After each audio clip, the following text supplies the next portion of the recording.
dorëhiqet shumë shpejt. Çfarë si vjen e gjitha kjo?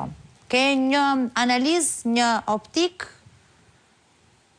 Kam dy përgjigjet shumë të shkurta. Spari, emërimi i ambasadorit Wet, si e shikojë në mënyrë modeste, është një përgjigje e fortë e Departamentit Amerikan të Shtetit ndaj ndikimeve të huaja në Ballkanin Perëndimor në mënyrë të veçantë, kur në mënyrë të veçantë edhe Rusia, edhe Kina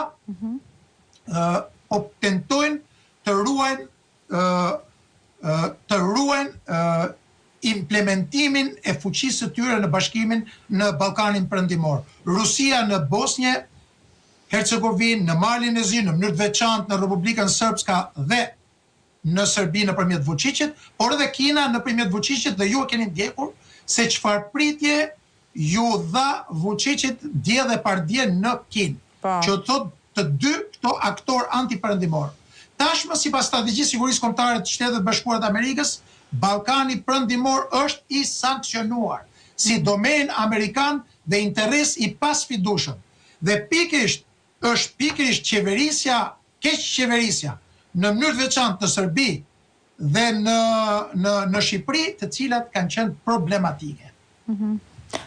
Një koment të fundit lidhur me një tjetër zhvillim që lidhet gjithashtu me sigurinë në vendin ton, me territorialitetin dhe me një çështje që po mbahet zvarr tashmë prej vitesh nga kryeministri Rama, çështja e paktit të detit me Greqinë. Ka qenë një vizitë e ministrit Nikos Dendias që ka tërhequr dhe një herë vëmendjen, është folur se po flitet për paktin e detit, të kanë qenë informacione, ka reaguar dje zoti Berisha duke kujtuar se si ka qenë situata, pretendimet për 6 milje detare që ka pasur Greqia dikur dhe se si Rama e çoi në 12 milje detare. Ka reaguar sot dhe ish presidenti Meta, më lejo që ta jap si informacion këtë, prandaj po zgjas kaq shumë për publikun, se ka akuzuar pra kryeministrin Rama se zvarriti madje mbylljen e paktit detar me Greqinë duke favorizuar palën greke.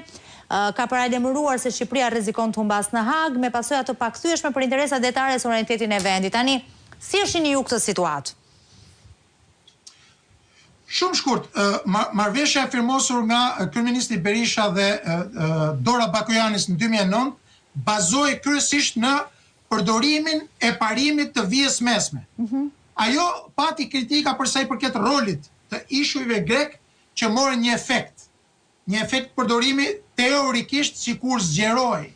Po në fakt nuk është e vërtet dhe është pikërisht marrëveshja e cila urdhëzua nga gjykata kushtetuese në vitin 2010 dhe është pikërisht Rama, i cili e cilësonte si tradhtar që do përgjigjej përpara kombit shqiptar Ferit Hoxhën, është ai vet i cili sot e ka ministrin e jashtëm, pra kjo tregon dyftësinë e kryeministit Rama, çështje të cilën Rama nuk e firmosi, marrëveshjet. Kurdo? Jo, interesante po thoya, ndjes. Marrëveshje të cilën nuk e firmosi, por e çon në gjykatën ndërkombëtare të drejtësisë. Rama pretendon se gjykata ndërkombëtare do të jetë neutrale, por Greqia e konsideron dhe vazhdon ta konsiderojë marrëveshjen e vitit 2009 të firmosur me kryeministrin Berisha si bazë referencë politike dhe juridike. Dhe është e padiskutueshme që Shqipëria humb shumë më tepër me marrëveshjen e Ramës sesa me marrëveshjen e 2009-s, ku marrëveshja ishte 6 milje detare dhe jo baza sot 12 milje detare për rrjedhoj të së cilës Shqipëria humb shumë më tepër territor në cilin gjenden depozitat jashtëzakonshme nafta dhe gazi. Dhe një vend antar i NATO-s mbi të gjitha, që humbet këto milje, këtë territor me këto interesa, të cilat praktikisht përveç se janë të Shqipërisë janë dhe të NATO-s, parimisht them unë. Do duhet kishte më shumë transparencë dhe përgjegjësi